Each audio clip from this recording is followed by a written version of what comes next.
O Salvador reza no Horto das Oliveiras. Depois do canto dos salmos, dirigiram-se eles para o Monte das Oliveiras. Retirou-se Jesus com eles para um lugar chamado Getsemane. Tendo feito a ação de graças depois da ceia, Jesus deixou o cenáculo com seus discípulos. Entrou no horto do Getsemane e se pôs a orar. Mal, porém, começou a orar, assaltaram-no ao mesmo tempo um grande temor, um grande tédio e uma grande tristeza, diz São Marcos. E São Mateus acrescenta: começou a entristecer-se e ficar angustiado. Em meio aos seus pensamentos tão angustiantes, o Salvador nos deu um grande exemplo: recorrer à oração antes de qualquer outro meio humano em tribulações semelhantes.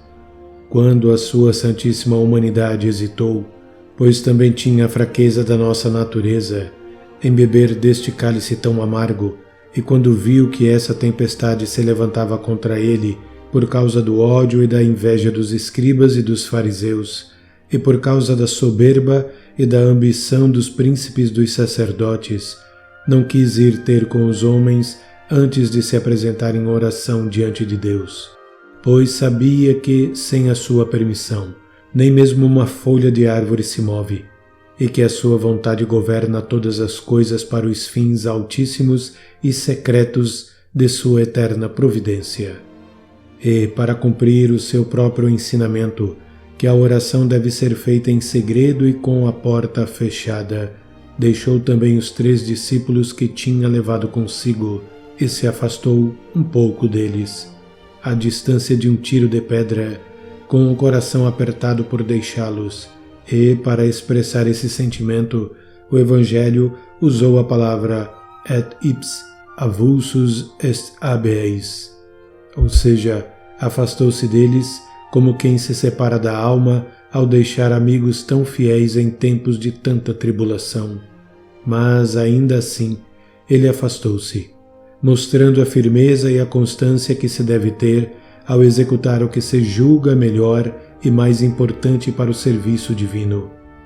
Ele afastou-se para dar exemplo aos discípulos e para que pudesse rezar com mais tranquilidade e derramar o seu coração aflito com mais liberdade na presença de Deus.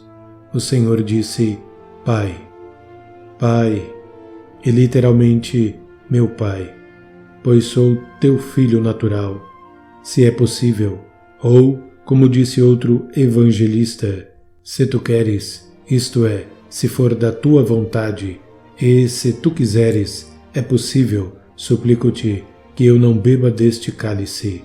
Era como se dissesse: eu não quero nada que tu não queiras. O que tu não queres, mesmo que seja algo fácil, é para mim quase impossível. E, portanto, Senhor, o que te peço é com a condição de que tu o queiras, e se tu quiseres, podes fazê-lo. Que eu não beba esse cálice tão amargo. Ensina-nos assim que a dificuldade, a repugnância aos trabalhos, a tristeza e a agonia diante deles, e o desejar, segundo a carne, evitá-los e fugir deles, em nada diminui a perfeição da virtude, quando a nossa vontade está perfeitamente sujeita e conformada à vontade de Deus. E assim, depois de demonstrar ao Pai a sua tristeza e a repugnância natural de sua santa humanidade, e embora a tenha expressado com tanta cortesia e resignação, dizendo, se fosse possível, e seu Pai quisesse assim, esforçou-se por submeter-se mais expressamente à vontade de Deus, e voltando a si, disse: Verum tamen non sicut ego volo, sed sicut tu. Contudo, não seja como eu quero, mas como tu queres.